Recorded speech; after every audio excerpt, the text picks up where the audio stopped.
আচ্ছা, ফার্স্ট সেমের যে সিলেবাস আছে তাতে টোপোশিটের দুটো কাজ আছে, তার মধ্যে সেকেন্ড যেটা আছে drainage identification of drainage and channel patterns from survey of India 1:50K topographical map.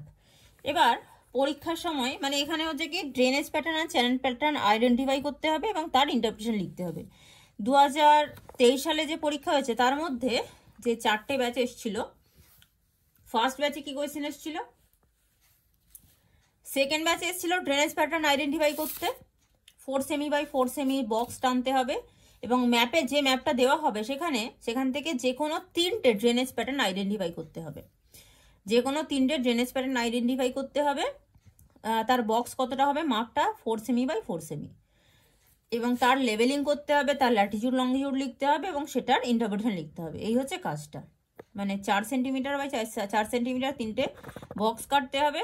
অনেক ড্রেনেজ প্যাটার্ন হয়, তার মধ্যে যে কোনো 3টে ড্রেনেজ প্যাটার্ন আমাদেরকে এখানে করতে বলেছে পরীক্ষায়। আর বাকি ব্যাচগুলোতে যেটা পড়েছিল চ্যানেল প্যাটার্ন বলেছিল। চ্যানেল প্যাটার্ন হচ্ছে 6 সেমি বাই 6 সেমি। ফার্স্ট ব্যাচেও ড্রেনেজ প্যাটার্নই পড়েছিল। হ্যাঁ, ফার্স্ট ব্যাচ এবং সেকেন্ড ব্যাচ দুটো ব্যাচে হচ্ছে ড্রেনেজ প্যাটার্ন পড়েছিল, আর বাকি 3টে ব্যাচে হচ্ছে কি চ্যানেল প্যাটার্ন পড়েছিল। ড্রেনেজ প্যাটার্ন হচ্ছে 4 cm by 4 cm, channel pattern হচ্ছে 6 সেমি বাই 6 সেমি। আচ্ছা, এই ম্যাপের মধ্যে আমরা যদি ড্রেনেজ প্যাটার্ন খুঁজি, ড্রেনেজ প্যাটার্ন মানে কি, যখন কোনো একটা রিভার তার হচ্ছে উৎস থেকে মোহনা পর্যন্ত মেন রিভার আছে, মানে এইগুলো একটুখানি পড়ে রাখতে হবে যে অনুগামী নদী, হ্যাঁ, মানে হচ্ছে কনসিকুয়েন্ট রিভার, সাবসিকুয়েন্ট রিভার মানে হচ্ছে উপনদী, হ্যাঁ, রিসিকুয়েন্ট, তারপরে হচ্ছে অবসিকুয়েন্ট। এই যে প্যাটার্নগুলো আছে বাংলায় বলা হচ্ছে অনুগামী নদী, উপ অনুগামী নদী, পূর্ববর্তী নদী, বিপরা নদী। এই যে রিভারগুলো আছে সেগুলোর ডেফিনেশনগুলো একটু পড়ে রাখিস বিষয়গুলো, এগুলো ভাই ধরতে পারে। তো একদম প্রথমেই এই যে রিভার, এখানে যে মেন রিভারটা দেখতে পাচ্ছি আমরা এই ম্যাপের মধ্যে, মেন রিভার হচ্ছে এইটা, কি লেখা আছে নামটা, গড়িয়াঘর, দুরাভুর ঘর নাকি। এই উপনদীটার আবার কিছু উপনদী আছে। এই উপনদীটার মেন হচ্ছে কি এইটা গেছে, তার মধ্যে এদিক থেকে একটা রিভার এসে মিশেছে। এই রিভারটার সাথে এই রিভারটা এসে দুটো একসাথে মার্চ করে এই রিভারটার মধ্যে মিশেছে। এদিক থেকেও ঠিক তাই। এখান থেকে অনেক ছোট ছোট স্ট্রিম আছে। স্ট্রিম মানে হচ্ছে কি যেগুলো হচ্ছে সরু নদী, যেগুলোতে সারা বছর জল থাকে না, তাই কালো কালো যেগুলো আছে সেগুলো হচ্ছে অনিত্যবহ নদী, সারা বছর জল থাকছে না। এই যে একদম সরু সরু নদী, এগুলো হচ্ছে ফার্স্ট অর্ডার রিভার।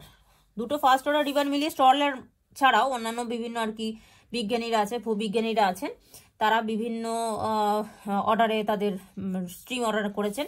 কিন্তু স্ট্রলারের মতে কি দুটো ফার্স্ট অর্ডারের স্ট্রিম মিশে হচ্ছে সেকেন্ড অর্ডার হয়, দুটো সেকেন্ড অর্ডার মিলিয়ে হচ্ছে থার্ড অর্ডার হয়, এরকমভাবে আর কি নদী তৈরি হচ্ছে। তো এই যে রিভারটা তার একদম উৎস হচ্ছে একদম এই সাইড থেকে, একদম এই সাইড থেকে, এই সাইড থেকে শুরু হয়েছে। এই দিকে ব্রাঞ্চটা হচ্ছে এই সাইড থেকে শুরু হয়েছে, এটা এখান থেকে এসছে, সব মিলিয়ে হচ্ছে নদীতে এদিকে প্রবাহিত হয়েছে। এইদিকে যে স্ট্রিমটা সেটা হচ্ছে এইখান থেকে প্রায় স্টার্ট হয়েছে, এইখান থেকে নর্থে গেছে, এই থেকে নর্থে গেছে, মানে ভূমিভাগের ঢালটা হচ্ছে সাউথ থেকে নর্থের দিকে। এখানেও কিছু রিভার আছে, এগুলো সরু নদী। এইটা এদিক থেকে মানে নর্থ থেকে সাউথে এসছে। তার মানে ভূমিভাগটা যেটা বোঝাচ্ছে এই পোর্শনটা হচ্ছে উঁচু, এই পোর্শনটা উঁচু, ডিভাইডার হিসাবে কাজ করছে। একদিকের উত্তর দিকে নদীগুলো হচ্ছে এখান থেকে উত্তরে গেছে, দক্ষিণের দিকে নদীগুলো হচ্ছে এই দিক থেকে দক্ষিণে গেছে, তাহলে মাঝখানটা উঁচু। আচ্ছা, এবার যেটা আমাদের করতে হবে, এখানে এই যে বিভিন্ন টাইপের নদী আমরা পাচ্ছি, হ্যাঁ, যেমন হচ্ছে যেটা বললাম অনুগামী নদী, পরবর্তী নদী, বিপরা নদী, এই যে বিভিন্ন ধরনের নদী আছে সেগুলো মিলে একটা ড্রেনেজ গোষ্ঠী বা প্যাটার্ন তৈরি করছে। বিভিন্ন প্যাটার্ন তৈরি হয়, তার মধ্যে অন্যতম হচ্ছে কি যেটা ন্যাচারালি সব জায়গায় দেখা যায় সেটা হচ্ছে কি ডেনড্রাইটিক বা বৃক্ষরোপী জলনিগম প্রণালী। গাছের শাখা পোশাকার মতো দেখতে, তাই সেটাকে বলা হচ্ছে বৃক্ষরোপী জলনিগম প্রণালী। এখানে আমরা সেরকম কিন্তু দেখতে পাচ্ছি, এখানে প্রচুর এরকম বৃক্ষরোপী জলনিগম প্রণালী হয়েছে, প্রচুর। এই যে এইখানটাতে বৃক্ষরোপী, হ্যাঁ, এই জায়গাটায় বৃক্ষরোপী, এই জায়গাটা বড় যদি রিভারটাকে ধরা হয় পুরোটাই কিন্তু বৃক্ষরোপী। তার যদি এক একটা চ্যানেল ধরা হয় মানে এক একটা স্ট্রিম ধরা হয় সেটাও কিন্তু বৃক্ষরোপী জলনির্গম প্রণালী। এই যে এখান থেকে যদি ধরা হয় এটা কিন্তু একটা বৃক্ষরোপী জলনির্গম প্রণালী। তাহলে এখানে একটা টাইপ আমরা পাচ্ছি। নেক্সট কি টাইপ হয়? নেক্সট হচ্ছে কি বৃক্ষরোপী জলনির্গম প্রণালীরই দুটো আলাদা সাব ক্লাসিফিকেশন হয়, সেটা হচ্ছে পিনেট। পিনেট কি? পিনেট পাখির পালকের মতো যখন রিভার তৈরি হয় বা অবস্থান করে সেটাকে আমরা পিনেট বলছি। আর এটা কি উপবৃক্ষরূপী জলনির্গম প্রণালী। পিনেটের ক্ষেত্রে হয় কি এই ধর মেন রিভার, তার দুপাশে সরু সরু রিভার, খুব একটা বেশি লম্বা নয়, দুদিক থেকে প্রায় ইকুয়ালি তেঁতুল পাতার মতো দেখতে ইকুয়াল গ্যাপে সরু সরু হয়ে এবং ছোট তার লেন্থটা এরকম হয়ে মিশছে দুদিক থেকে, এবং তাদের মধ্যে গ্যাপটা খুব একটা বেশি নয়, খুব ঘন ঘন আছে পাখির পালকের মতো। বৃক্ষরোপী হচ্ছে এইরকম ভাবে দেখতে হয়, গাছের ডালপালার মতো। এদের অ্যাঙ্গেল কিন্তু 60 ডিগ্রি, মানে যে সূক্ষ্মকোণ, মানে 90 ডিগ্রি নয়, সূক্ষ্মকোণের মোটামুটি এসে রিভারগুলো মেন রিভারের সাথে মিলিত হচ্ছে। এটা হচ্ছে ধর যদি আমরা বলি বৃক্ষরোপী জলনির্গম প্রণালী, এটা হচ্ছে পিনেট। উপবৃক্ষরোপী কি? এই রিভারটা হচ্ছে যদি মেন ধরি আমরা, এই রিভারটাকে যদি আমরা মেন ধরি, তার দুদিক থেকে কিন্তু রিভার এসে এইদিকে মিশছে, এর ফ্লো হচ্ছে এদিকে, হ্যাঁ, এর ফ্লো কিন্তু এদিকে। উপবৃক্ষরোপীর ক্ষেত্রে মেন রিভারের একদিকে বাকি রিভারগুলো থাকবে, আর একদিকটা কিন্তু অতটা থাকে না, খুব কম থাকে। মেনলি যে শাখা প্রশাখাটা রূপী জলনির্গম প্রণালী। তাহলে ডেনড্রাইটিকের মধ্যে তিনটে প্যাটার্ন আমরা পেয়ে যাচ্ছি। ট্রিলিস বা হচ্ছে জাফরারূপীর ক্ষেত্রে কি হচ্ছে, যে জায়গাটাতে হচ্ছে একনত ঢাল বিশিষ্ট এবং সেখানে শিলাস্তর হচ্ছে কঠিন এবং নরম শিলার সমন্বয় থাকে, ফাটল দাঁড়ানো থাকতে পারে, সেই রকম জায়গাতে মেন যে রিভার তার সাথে উপনদীগুলো সমকোণে গিয়ে মিলিত হয়, ডিরেক্টলি সমকোণে গিয়ে মিলিত হচ্ছে।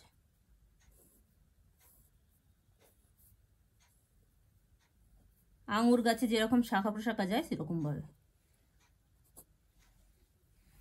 আচ্ছা, নেক্সট হচ্ছে কি যেটাকে আমরা আয়তক্ষেত্ররূপী জলনির্গম প্রণালী বলি। এগুলো নিচে নিচে লিখে দিলে তো ভালো হয়। আচ্ছা, নেক্সট হচ্ছে কি যেটাকে আমরা আয়তক্ষেত্ররূপী জলনির্গম প্রণালী বলি, সেখানেও মেন যে রিভার আছে তার সঙ্গে উপনদীগুলি 90 ডিগ্রি অলমোস্ট অ্যাঙ্গেলে মিলিত হচ্ছে, কিন্তু এর মতো ডিরেক্ট সোজাভাবে নয়, একটু বেঁকে যাচ্ছে। এখানে যে ফিচারটা মেনলি লাগে ভূমিভাগের ক্ষেত্রে সেটা হচ্ছে কি কোনো চ্যুতি থাকতে হবে, কোনো ফল্ট থাকলে তার মধ্য দিয়ে এসে রিভারগুলো মিলিত হয়, হ্যাঁ, এবং সেটা আয়তক্ষেত্র রূপ একটা ধারণ করে। এখানে যেরকম সোজা সোজা এসেছিল এখানে কিন্তু সোজা নয়, যেরকম ভাবে ক্র্যাক থাকবে, ফাটল থাকবে, সেরকম ভাবে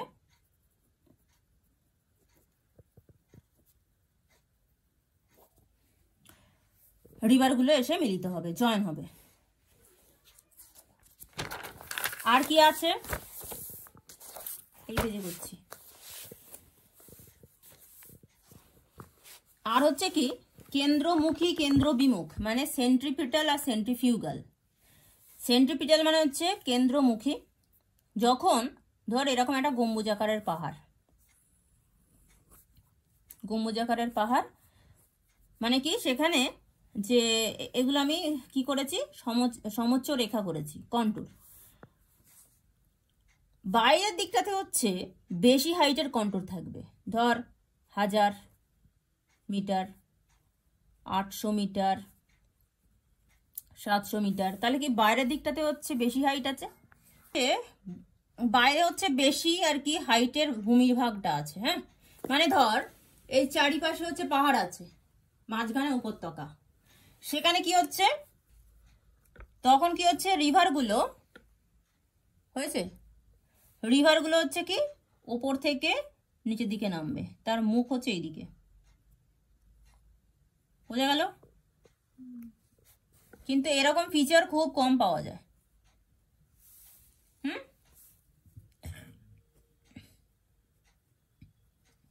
কেন্দ্রমুখী, কেন্দ্র বিমুখ কি,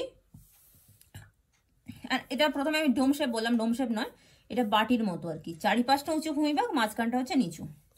কি করে বুঝবো? কন্টুর দেখি, কন্টুর দেখে বুঝতে হবে। আচ্ছা, আর কি আছে? কোনো পাহাড়, সেই পাহাড়ের মাঝখানটা হচ্ছে ঢিবি উঁচু, এটা ধর একটা পিক, কন্টুরগুলো এরকম ভাবে আছে। এখানে কি কিন্তু উল্টো, বাইরের দিকটাতে হচ্ছে কম ভ্যালু,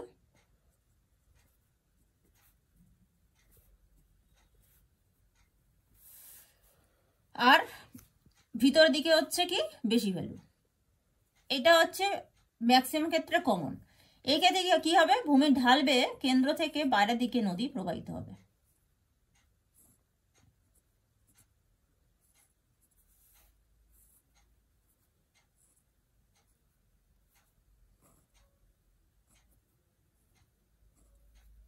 ঠিক আছে, এটা হচ্ছে কেন্দ্রের বাইরে যাচ্ছে বলে তার নাম হচ্ছে কেন্দ্র বিমুখ।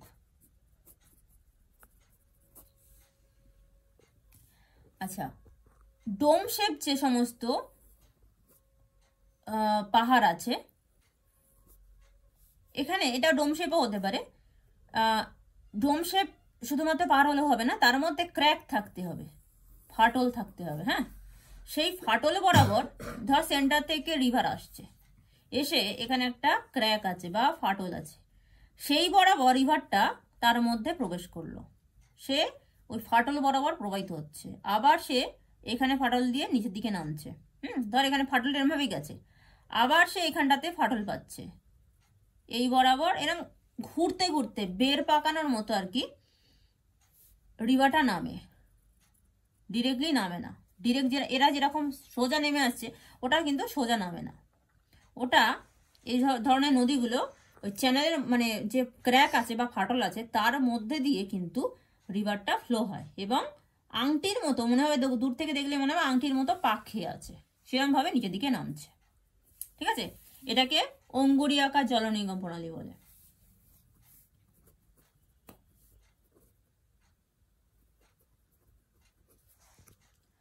আচ্ছা, আর কি ছিল? সমান্তরাল জলনির্গম প্রণালী। ভূমির ঢাল যেখানটা হচ্ছে প্রচন্ড স্টিপ, সেখানে রিভার এরকম ভাবে সমান্তরাল ভাবে প্রবাহিত হয়। হলো, যেখানে ভূমিভাগ স্টিপ তার সাথে ক্র্যাকও আছে, সেখানে রিভার, মেন রিভার প্রবাহিত হয়েছে, তার দুপাশে যে সমস্ত রিভারগুলো আসছে, ওই যে চ্যুতি হয়েছে, তার ফলে একটুখানি মুভ করেছে। হ্যাঁ, এই ধর ক্র্যাকের মধ্য দিয়ে মেন রিভারটা যাচ্ছে, যেহেতু চ্যুতি হয়েছে সে নিচের দিকে সরে গেছে, মুভ করেছে, বা ওপর দিকেও সরে যেতে পারে। এবার এই যে দুপাশ থেকে অনুগামী নদীগুলো আসছে, তারা কিন্তু পরস্পর মুখোমুখি মিট করবে না, একটু পরস্পর থেকে দূরে গিয়ে মিট করবে, হেরিং কাঁটা এরকম ভাবে মিট করে, তাই জন্য এটাকে হেরিং বোন জলনির্গম প্রণালী বলে। আচ্ছা, নেক্সট ব্রেডেড বা বিনুনিরূপ জলনির্গম প্রণালী। এটা হচ্ছে মধ্যবর্তী অঞ্চলে দেখা যায় না, মানে মধ্যগতিতে দেখা যায় না, এটা জেনারেলি যেখানে নিম্নগতি শুরু হচ্ছে সেইখানটাই দেখা যায়। রিভারটা অনেকটা চওড়া হয়ে যায়, রিভারের মধ্যে একাধিক এরকম চওড়া বা দ্বীপ তৈরি হয়, নদী চর তৈরি হয়। রিভারটা না একাধিক ভাগে ভেঙে যায়, ভেঙে গিয়ে এই যে ভাঙলো, আবার কিন্তু এই দ্বীপটাকে ছাড়িয়ে গিয়ে আবার পরস্পর সাথে জুড়ছে, এখান থেকে ধর ছেড়ে গেল, হ্যাঁ, আবার জুড়ছে, এরকম ভাবে একাধিক ভাগে ভাঙে আবার জোরে। হ্যাঁ, এরকম ভাবে শেষ পর্যন্ত রিভারটা গিয়ে তার মোহনাতে পড়ছে, সেটা কোনো সমুদ্র হতে পারে, কোনো বড় নদী হতে পারে, বা কোনো জলাশয় হতে পারে, বা হ্রদ হতে পারে। এটাকে আমরা ব্রেডেড বা বিনুনি রূপী, ওগুলো রূপী লিখেছি, অ্যাকচুয়ালি রূপী হবে, বিনুনি রূপী জলনির্গম প্রণালী বলা হচ্ছে। আর এটা হচ্ছে কি জটাজাল রূপী বা অ্যানেস্টোমোজাইক। সেটা কি, সেটা হচ্ছে কি, এই যে ব্রেডেড চ্যানেলের ক্ষেত্রে আমরা দেখছি যে রিভারগুলো এত নাড়াস না, মেন যে রিভারগুলো, হ্যাঁ, মেন রিভার যে ভাঙছে, একাধিক ভাগে ভাঙছে, যেহেতু তার সামনে চড়া পড়ছে, সে ভেঙে যাচ্ছে, বিভক্ত হচ্ছে, আবার জুড়ছে। কিন্তু অ্যানেস্টোমোজাইকের ক্ষেত্রে যখন সে ডিভিশন হচ্ছে, রিভারটা যখন ডিভিশন হচ্ছে, একাধিক ভাগে ডিভিশন হচ্ছে, সেই ডিভিশনগুলো কিন্তু একে অপরের সঙ্গে জুড়ছে না, সে আরো ডিভিশন হয়ে যাচ্ছে। মানে যেমন মানুষের শিরা, শিরা কি কখনো জুড়ছে না, শিরা থেকে উপশিরাগুলো ক্রমাগত ডিভাইড হয়ে যায়। তো সেই জন্য এটাকে অ্যানেস্টোমোজাইক ড্রেনেজ প্যাটার্ন বলা হচ্ছে। মোটামুটি এই হচ্ছে ড্রেনেজ প্যাটার্ন।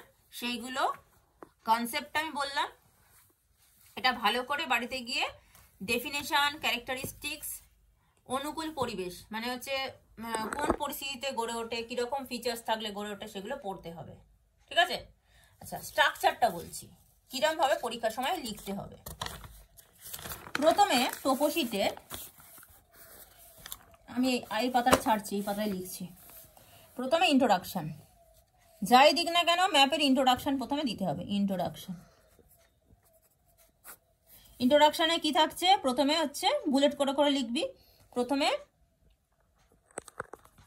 ম্যাপ নাম্বার, ঠিক আছে? ম্যাপ নাম্বার এই যেখানে আছে 65J/3, হ্যাঁ, এটা কোন সিরিজের ম্যাপ?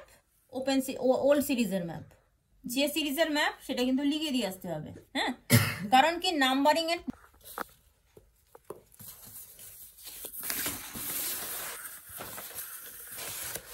এই যে ওপেন সিরিজের হচ্ছে এক তো হচ্ছে এরকম লেখা থাকবে, তার উপরে হচ্ছে কি এরকম নাম্বারটা এরকম ভাবে থাকবে, A45C4 এরকম ভাবে থাকবে।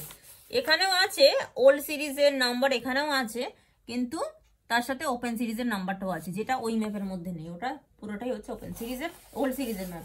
আর স্ট্রাকচারের ডিফারেন্স আছে, এই ম্যাপটাতে হচ্ছে এইরকম স্ট্রাকচার, 9টা এরকম গ্রিড থাকে, লম্বা চওড়া, মানে প্রায় আয়তক্ষেত্রের মতো। এটা 6টা গ্রিড আছে এবং 2.5 মিনিট করে তফাৎ আছে। ওপেন সিরিজে, ওল্ড সিরিজে হচ্ছে 5 মিনিট করে তফাৎ আছে, দেখলেই বোঝা যায়। আচ্ছা, প্রথমে কি হচ্ছে তার map number and types, map types. তারপরে হচ্ছে কি লোকেশন, কোন জায়গার ম্যাপ, এই যে এখানে দেওয়া আছে কি ওড়িশার map. Scale,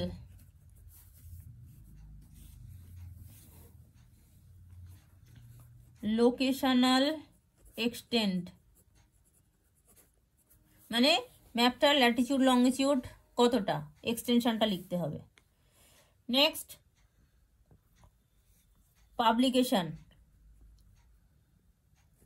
publication, year and general, K major general, হ্যাঁ এখানটাতে আছে সার্ভেয়ার জেনারেল অ্যান্ড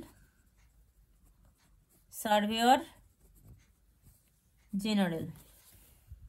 নেক্সট লোকেশনে তো কোন স্টেট কোন ডিস্ট্রিক্ট সেটা লিখছিস। আচ্ছা, নেক্সট হচ্ছে কি ঠিক আছে। নেক্সট তারপর হচ্ছে কি এখানে হচ্ছে কন্টুর ইন্টারভাল, কন্টুর ইন্টারভাল ম্যাপের মধ্যেই থাকবে। ইন্টারভাল এখানে হচ্ছে 20 মিটার আছে, ওই ম্যাপের মধ্যে জেনারেলি যেটা থাকে 10 মিটার। ওই ম্যাপে 10 মিটার থাকে, এই জায়গাটাতে লেখা থাকে, এই যে এই জায়গায় লেখা থাকবে, এই যে এটা 20 মিটারই আছে, ঠিক আছে। আচ্ছা, এখানে আর একটা এক্সট্রা ইনফরমেশন কি, এই ম্যাপটা প্রজেকশন কি সেটা কিন্তু এখানে দিয়ে দিয়েছে। এই যে প্রজেকশন ইউটিএম, যার ডেটা হচ্ছে WGS84, হ্যাঁ এই ইনফরমেশনগুলো থাকছে, মানে ইন্ট্রোডাকশনের মধ্যে বেসিক ইনফরমেশনগুলো থাকছে ম্যাপটা, মানে আমি কোন ম্যাপ থেকে কাজ করছি। আচ্ছা, নেক্সট আর একটা জিনিস দিতে হবে যে হাইট, এটা 2 রকম আছে, ম্যাক্সিমাম অ্যান্ড মিনিমাম। এই ম্যাপের মধ্যে খুঁজতে হবে ম্যাক্সিমাম হাইট কোথায় এবং কত। ম্যাক্সিমাম হাইট খোঁজার জন্য আমাদের যেটা দেখতে হবে মেনলি, যেখানটাতে এই ব্রাউন যে কন্টুরগুলো আছে সেইগুলো সব থেকে বেশি ঘন কোথায়, সেই জায়গায়। তাহলে এইখানটাতে আমরা একটু পাচ্ছি, এইখানটাতে একটু দেখতে হবে, কিন্তু কিছু বোঝা যাচ্ছে না। এটা কত? 500?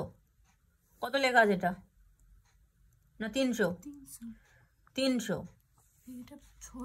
এটা 618। তাহলে 618 হচ্ছে এখানকার পিক হাইট। হ্যাঁ, এটা কন্টুর নয়, পিক হাইট।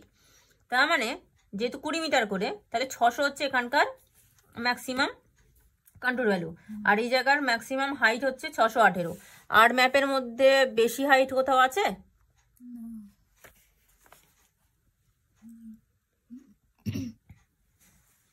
এরকম ভাবে সর্বোচ্চ স্থানটা খুঁজতে হবে।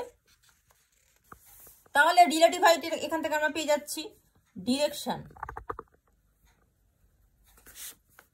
স্লোপ ডিরেকশন, হ্যাঁ মেনলি হচ্ছে ভূমিভাগটা সাউথ থেকে নর্থের দিকে, বা middle part of the map from the middle part of the map to northern portion বা northern part হয়েছে মেনলি। তাহলে এখান থেকে আমরা পাচ্ছি হতো দক্ষিণে ঢাল থাকলে সাউদার্ন হতো। আচ্ছা, এইটুকুই মোটামুটি আমার জেনারেল ইনফরমেশন বা ইন্ট্রোডাকশনের মধ্যে থাকছে। এরপর যেটা তোরা করবি সেটা হচ্ছে কি ড্রেনেজ প্যাটার্ন। আমার জন্য ফাঁকা দিয়ে রাখবি হচ্ছে এই বুলেটগুলো করে, এই যে বুলেটগুলো করে যে সাবহেডিং গুলো লিখে দিয়েছি সেগুলো লিখছিস, ঠিক আছে? একটুখানি গ্যাপ দিয়ে দিয়ে লিখবি যাতে করে মাঝে কোনো লেখা আমি ঢোকাতে পারি। এটা একদম ফ্রেশ করে নিয়ে দরকার হলে লুজ শিটে করে নিয়ে আসবি। ড্রেনেজ প্যাটার্ন, জলনিগম প্রণালী কাকে বলে? বইটা খুলছিস, ডেফিনেশন পেয়ে যাবি, পড়বি, নিজের ভাষায় লিখছিস ডেফিনেশনটা। আচ্ছা, সেখানে তার ক্যারেক্টারিস্টিক্স পাচ্ছিস, না ছেড়ে দে, টাইপস পাচ্ছিস, সেই জলনিগম প্রণালী ব্যাখ্যা লিখতে হবে, তাই তো? টাইপস গুলো লিখছিস, যে ওই যে সেখানে ছিল না যে ভূমিভাগের গঠনের সাথে ভূ অভ্যন্তরীণ গঠনের সম্পর্কের ভিত্তিতে কতগুলো ভাগ ভাগ করা যাচ্ছে। ওখানে 3টে প্যাটার্ন ছিল। হ্যাঁ, ভূমি গঠন, ভূমিরূপের যে গঠন, ভূ অভ্যন্তরীণ গঠন, মিশ্র, 3 রকম ছিল। সে অনুযায়ী টাইপস গুলো লিখছিস। টাইপস গুলো লিখে শুধু নামগুলো লিখছিস, শুধু নামগুলো, আর কিছু লেখা দরকার নেই। আচ্ছা, এবার যেটা করতে হবে, 3টা টাইপস এখানে বলেছে পরীক্ষার খাতায়, মানে কোয়েশনে বলেছে 3টা টাইপস, যে কোনো 3টে টাইপস। এবার তুই এখানে যেগুলো পাচ্ছিস সেগুলো তোকে ড্রয়িং করে আনতে হবে। প্রথমে ধর তুই পেলি ডেনড্রাইটিক, মানে এই যেটা ছোট বক্স নিলাম, এখানে মধ্যে এই যে যদি রেল লাইন পড়ে সেইগুলো করতে হবে। রেল লাইন ট্রেনের না, বৃক্ষরোপী। এখানে আমরা ম্যাপের মধ্যে কি পেয়ে থাকি? জেনারেলি 3টা টাইপসের পেয়ে থাকি। একটা হচ্ছে ডেনড্রাইটিক, আচ্ছা নেক্সট হচ্ছে কি সেন্ট্রিফিউগাল, আর এটা হচ্ছে প্যারালাল। এখানে একটা সুন্দর দেখে সেন্ট্রিফিউগাল তৈরি হতেই পারে। দেখ, রিভারগুলো এদিক থেকে এদিকে গেছে, এটা এখানটা দেখে মনে হচ্ছে একটা উচ্চভূমি। রিভারগুলো এদিক থেকে এদিকে গেছে, এই রিভারটা এদিক থেকে এদিকে গেছে, এই দিক থেকে এদিকে গেছে, এরা এইদিকে গেছে, হ্যাঁ এরা এইদিকে গেছে। তাহলে এখান থেকে আমি একটা মানে সেন্ট্রিফিউগাল প্যাটার্ন করতেই পারি। 4 সেন্টিমিটার,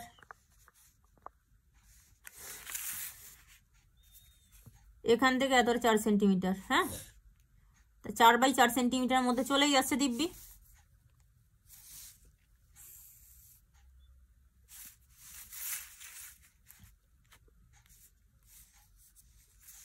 বক্সগুলো যেন সোজা হয়, বাঁকা না হয়, ঠিক আছে?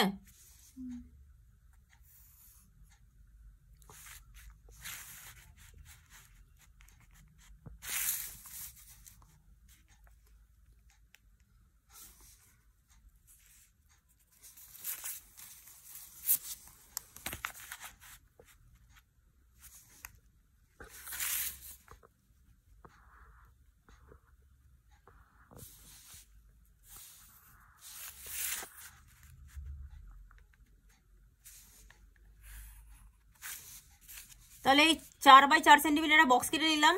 সেম বক্স আমাকে খাতার মধ্যে কাটতে হবে। বৃক্ষরোপীটা আগে তুলবো। তো বৃক্ষরোপী তোলার জন্য কোন পোর্শনটা নিতে পারি, এটা আমার মার্কিং করা থাক। আগে মার্কিং করবি খাতার মধ্যে, তারপরে হচ্ছে খাতার মধ্যে মানে ম্যাপের মধ্যে আগে মার্কিং করবি, তারপরে খাতার মধ্যে তুলবি। আচ্ছা, বৃক্ষরোপী ক্ষেত্রে আমরা এখানে প্রচুর আছে। আচ্ছা, এখানেও কিন্তু সেন্ট্রিফিউগাল ছিল, হ্যাঁ এখানেও ছিল সেন্ট্রিফিউগাল। এই যে কেউ যদি এইটুকু নেয়, আমি দাগ দিয়ে দিচ্ছি।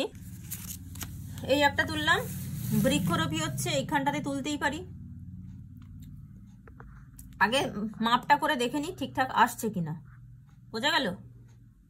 ওর মধ্যে আসছে কিনা, 4x4 সেন্টিমিটার মধ্যে আসছে কিনা। এটাও তো হবে, তাহলে এটাই নি।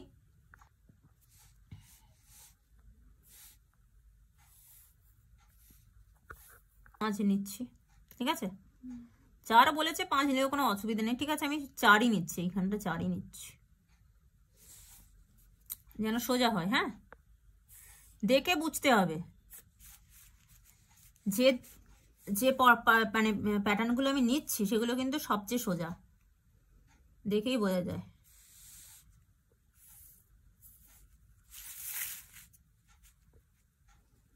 পাঁচ বাই 4 নিয়ে নিয়েছি, ঠিক আছে?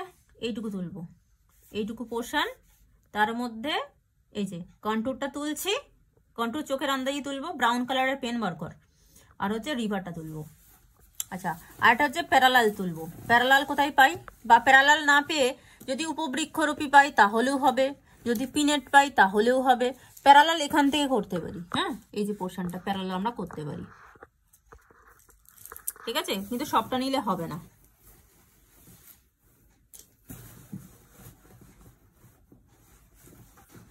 স্টিপ স্লোপ যেখানটা সেখানটা নিতে হবে, এখানটাও নিতে পারি খানিকটা, যেখানটা স্টিপ স্লোপ।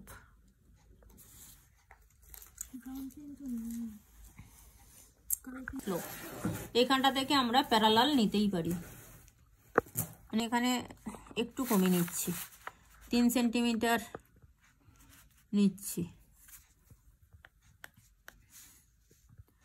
3 সেন্টিমিটার নিচ্ছি।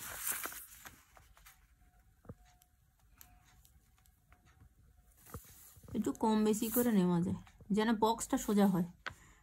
1 2 3 3.5 নিয়ে নিচ্ছি। ম্যাপটা বক্সটা কি বাঁকা হলো? মনে হচ্ছে বাঁকা হয়েছে না, আমি এখান থেকে দেখতে পাচ্ছি না ঠিক করে। 18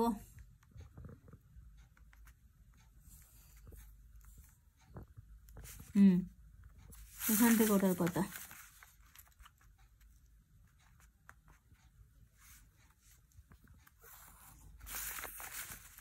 আচ্ছা,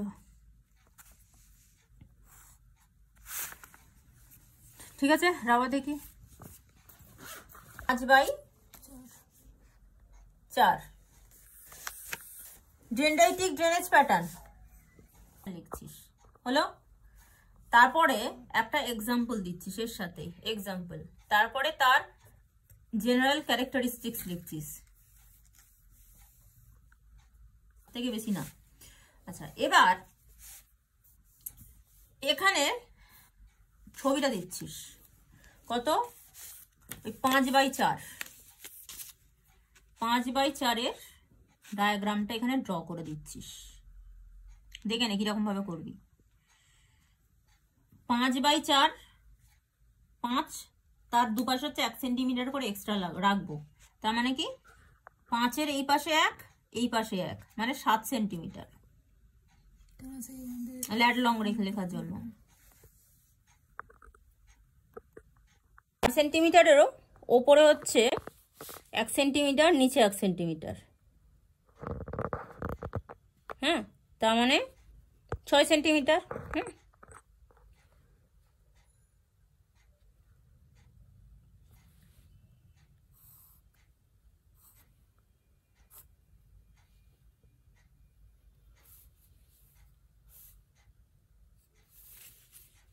এখানেও ঠিক তাই।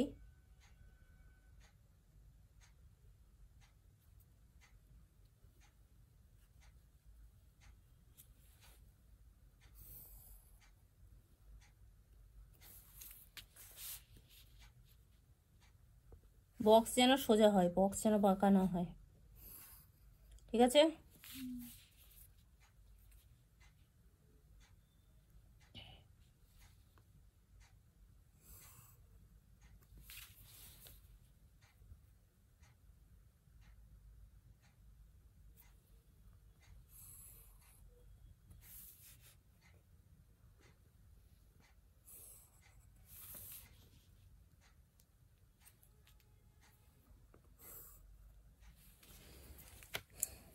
ঠিক আছে, এবার ব্রাউন কালারের পেন,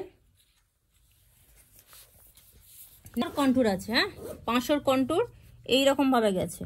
500 কন্টুর এখান থেকে গেছে, এই যে এটা হচ্ছে 500 কন্টুর, ভিতরে 600 কন্টুর আছে। তাহলে আমরা 500 কন্টুর তুলি, মোটামুটি এই নিচের দিকটাই ঘেঁষা। 500 কন্টুর চোখের আন্দাজে মোটামুটি তুলবো। হ্যাঁ, এটা হচ্ছে 500 কন্টুর। 600,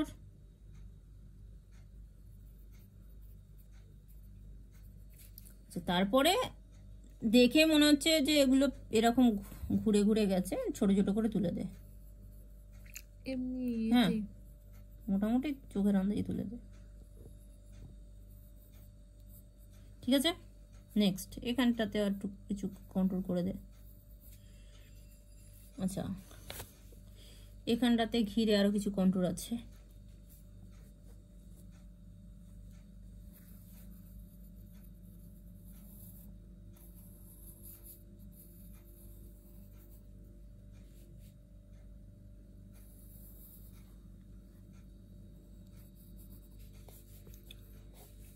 এখানে 375 পিক আছে একটা। হ্যাঁ, 375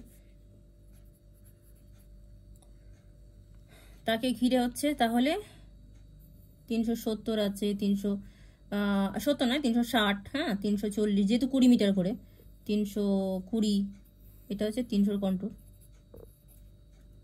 আচ্ছা, তাকে ঘিরে এখানটাতে কিছু আরো ভ্যালুর কন্টুর আছে, মোটামুটি চোখের আন্দাজে তুলে দিবি। ঠিক আছে, এবার রিভারটা হচ্ছে এখানে মেন। এখান দিয়ে আমি রিভারটা গেছে,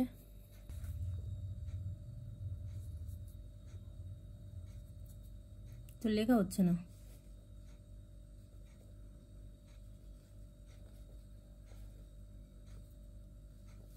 এখান দিয়ে একটা শাখা গেছে এইদিকে,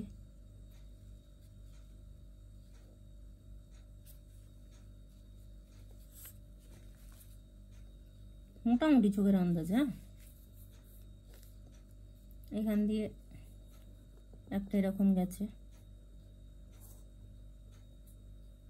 একদম যে পারফেক্টলি করতে হবে তার কোনো মানে নেই। এখানে এদিকগুলো হলো,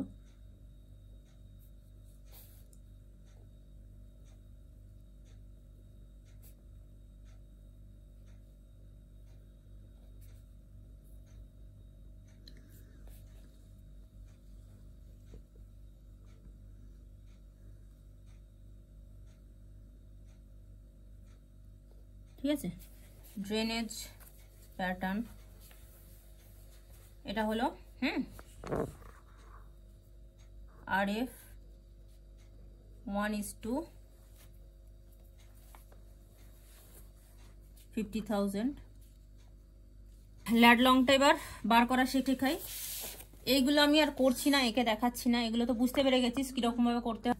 এখানে যে বক্সটা, যত সেন্টিমিটার বক্সটা টানছিস, টানার পরে হচ্ছে কন্টুরটা টানছিস, কন্টুরগুলো আর রিভারগুলো যেরকম গেছে লিখে দিচ্ছিস। আর এখানে জায়গার নামটা একটু লিখে দিবি, কি একটা ফরেস্ট আছে, রিজার্ভ ফরেস্ট আছে, সেটা লিখে দিচ্ছিস, ঠিক আছে? হ্যাঁ, এখানেও একটু লিখে দিলে ভালো হয় জায়গার নামটা। হলো? এটা কোথায় লিখবো? এই তো এখানে লিখবি। হ্যাঁ হ্যাঁ, এটা যে ভিলেজটার নাম, এটা হচ্ছে ভিলেজটার নাম, এখানটা লিখে দিচ্ছিস যে এখানটায় ভিলেজ আছে, ভিলেজের কাছ দিয়ে যেন রিভারটা গেছে। আচ্ছা, এখানে রিভারে যদি কিছু নাম পাস তাহলে রিভারের নাম লিখে দিতে পারিস, কিন্তু এখানে রিভারের নাম দেখতে পাচ্ছি না। তাই রিভারের নাম লেখার দরকার নেই। খুব বেশি হলে রিভারটার ডিরেকশন এইদিকে গেছে সেটা একটু দেখে দিতে পারিস। হলো? আচ্ছা, এবার ক্যারেক্টারিস্টিক্স হচ্ছে ইন জেনারেল লিখছিস। এখানে হচ্ছে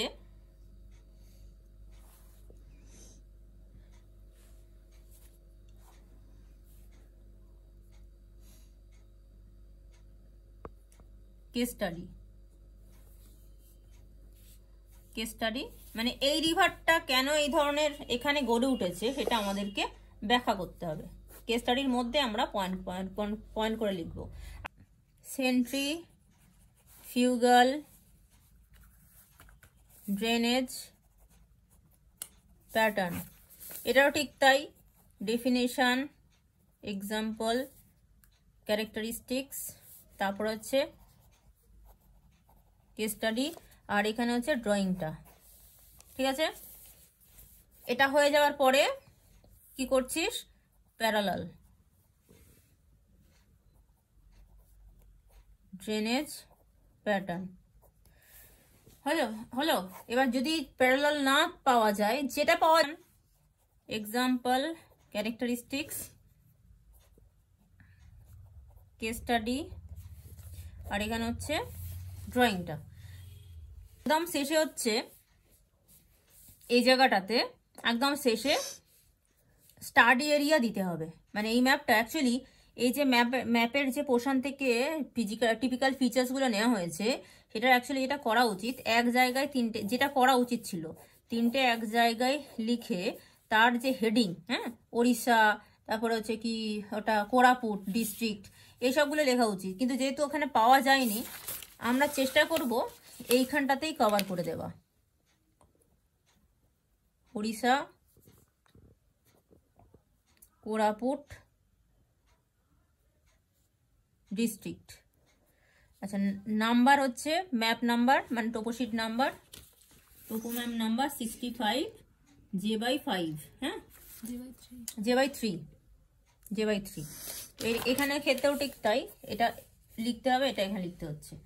RF, এখানে যা যা লিখেছি প্রত্যেকটা ক্ষেত্রে তাই লিখতে হবে। তাহলে এটা এক জায়গায় হলে তিনটে আলাদা জায়গায় লিখতে হতো না, এক জায়গায় লিখলে হয়ে যেত। যেহেতু আমরা তিনটের পাশাপাশি লিখছি তাই তিনটে জায়গাতেই তার ইনফরমেশনটা দিতে হবে। ওটাকেই বলা হচ্ছে লেভেলিং। লেভেলিং ছিল না কোয়েশ্চেন পেপারে, সেই লেভেলিং। আচ্ছা, নেক্সট হচ্ছে কি স্টাডি এরিয়াটা দেখাতে হবে। তাহলে এইটা আমাদের ক্ষেত্রে দরকার লাগছে না, স্টাডি এরিয়াটা দেখাতে হবে। স্টাডি এরিয়াটা সবার শেষে, হ্যাঁ,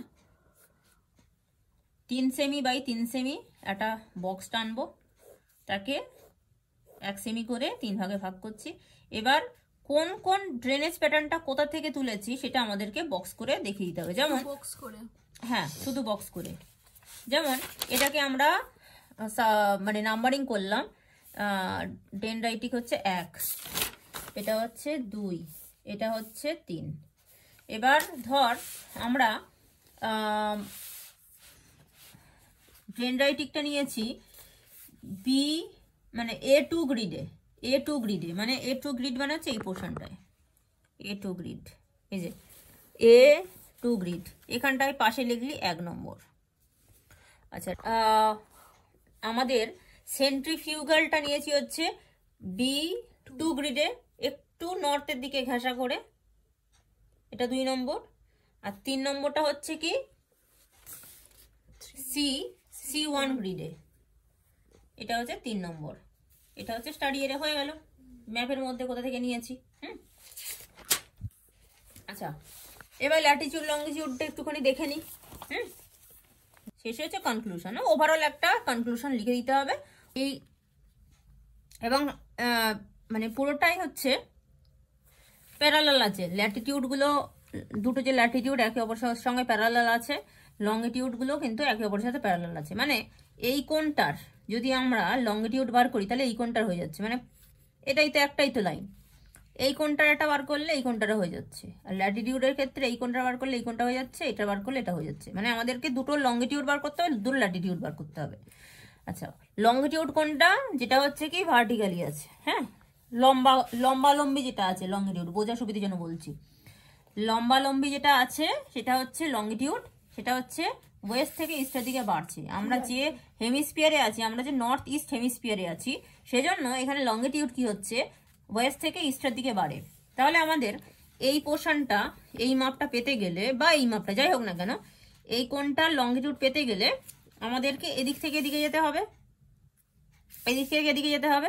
মানে দুটো লাইনের মধ্যে, এটা তো আমার আননোন, দুটো লাইন যেটা হচ্ছে রেফারেন্স দেওয়া আছে তার রেসপেক্টে আমাদেরকে এটা বার করতে হবে, এটা বার করতে হবে, তাই তো? দুটো রেফারেন্স কত আছে? 82 ডিগ্রি একটা আছে, আর এটা হচ্ছে 82 ডিগ্রি 5 মিনিট। তাহলে এটা হচ্ছে 82 ডিগ্রির লাইন, এটা হচ্ছে 82 ডিগ্রি 5 মিনিটের লাইন। আমরা মেপে নিই, এটা হচ্ছে 17.5 সেন্টিমিটার, হলো 17.5 সেন্টিমিটার। এটার সাথে কিছু যায় আসছে না, মোটামুটি এই গ্যাপটাতে হচ্ছে 5 মিনিট আছে। সোজা কথায় এই লাইনটা থেকে এই লাইনের মধ্যে যে গ্যাপ আছে, সোজা করে ধর, এই লাইনটা থেকে এই লাইনের মধ্যে যে গ্যাপটা আছে সেটা হচ্ছে 5 মিনিট। এবার চোখের আন্দাজে বলছি, যদি কেউ একদম মাপজোপ নিয়ে সায়েন্টিফিক্যালি করে সেটা একদম নিখুঁত বেরোবে, কিন্তু আমাদের অত সময় থাকবে না, আমাদের মোটামুটি চোখের আন্দাজে বার করতে হবে, ঠিক আছে? চোখের আন্দাজে যদি এই মাঝের যে গ্যাপটা 5টা ভাগে ভাগ করি তাহলে 1 মিনিট করে হচ্ছে। তাহলে এইখান থেকে এতটা হচ্ছে 1 মিনিট, এইখান থেকে এতটা হচ্ছে 2 মিনিট, এখান থেকে এতটা হচ্ছে 3 মিনিট, এখান থেকে এতটা 4 মিনিট, এখান থেকে এতটা 5 মিনিট, হলো? তাহলে কি হচ্ছে, এইখান থেকে এতটা হচ্ছে যদি 1 মিনিট হয়, এখান থেকে এতটা যদি 2 মিনিট হয়, এতটা 2 মিনিট হয়, এটা হচ্ছে 2 মিনিট একটু কম, তাই তো? এইখান থেকে এতটা হচ্ছে, আমি এমনি করে নিচ্ছি, ধর এখান থেকে এতটা হচ্ছে 1 মিনিট, এখান থেকে এতটা হচ্ছে 2 মিনিট, এখান থেকে এতটা ধর 3 মিনিট, এখান থেকে এতটা ধর 4 মিনিট, এখান থেকে এতটা 5 মিনিট, চোখের আন্দাজে নিয়েছি কিন্তু। তাহলে এই যে লাইনটা 2 মিনিটে একটু আগে আছে, তাহলে 2 মিনিটে একটু কম নিয়ে নেব। কত কম নেব? 5 সেকেন্ড কম নিই। তাহলে এই কোণটার আমার ভ্যালু কত হবে? 82 ডিগ্রি 1 মিনিট, এটা 2 মিনিট, 5 সেকেন্ড কম নিলে কত হবে? 1 মিনিট 55 সেকেন্ড ইস্ট, বোঝা গেল? এই যে হেমিস্ফিয়ারের দিক থেকে আমরা যে জায়গায় আছি সেটা হচ্ছে নর্থ ইস্ট হেমিস্ফিয়ারে আছি, হ্যাঁ। এটা যদি মূল মধ্যরেখা হয় আর এটা যদি ইকুয়েটর হয়, হ্যাঁ, এটা হচ্ছে মূল মধ্যরেখা, এটা হচ্ছে নিরক্ষরেখা, এটা হচ্ছে নর্থ ইস্ট। ইস্টটা কোনটা? ইস্ট হচ্ছে লংগিটিউড, নর্থ কোনটা? ল্যাটিটিউড। তাই আমরা 82 ডিগ্রি, ওটা হচ্ছে লংগিটিউড, 82 ডিগ্রি 1 মিনিট 55 সেকেন্ড যেটা বেরোলো তার সাথে আমরা ইস্ট লিখবো, ই লিখবো, ঠিক আছে? নেক্সট, এবার এই লাইনটা বার করতে হবে। এই লাইনটার ক্ষেত্রে আমাদের কত এসছিল? ধরে নিচ্ছি এই জায়গাটা হচ্ছে 3 minute, 1 minute 2 minute 3 minute, 3 minute, এটাকে তাহলে আরো 5 সেকেন্ড বাড়িয়ে নিই, ঠিক আছে? এটা চোখের আন্দাজ, হ্যাঁ। 82 ডিগ্রি কত? 3 মিনিট 5 সেকেন্ড ইস্ট, বোঝা গেছে? চোখের আন্দাজে নিলাম 1 মিনিট 2 মিনিট 3 মিনিট, আর এইখানে হচ্ছে আমার লাইনটা আছে 5 মিনিট 5 সেকেন্ড আমি বাড়িয়ে নিয়েছি, তাই 82 3 minute 5 second.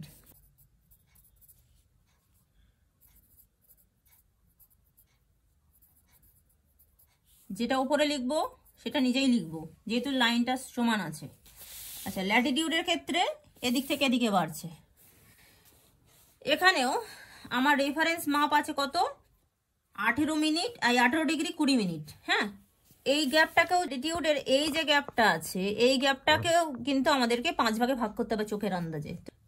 1 minute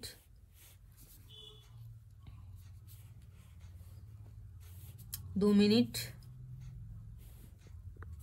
3 minute 4 minute, ওই ঠিক আছে মোটামুটি। হ্যাঁ, ওই মোটামুটি ধরে নিতে হবে। আর প্রথম যে লাইনটা, এটা হচ্ছে 1 মিনিটে একটু বেশি, মানে এটা আমি ধরে নেবো যে 18 ডিগ্রি 20 প্লাস 1 21 মিনিট, এটা ধরে নিচ্ছি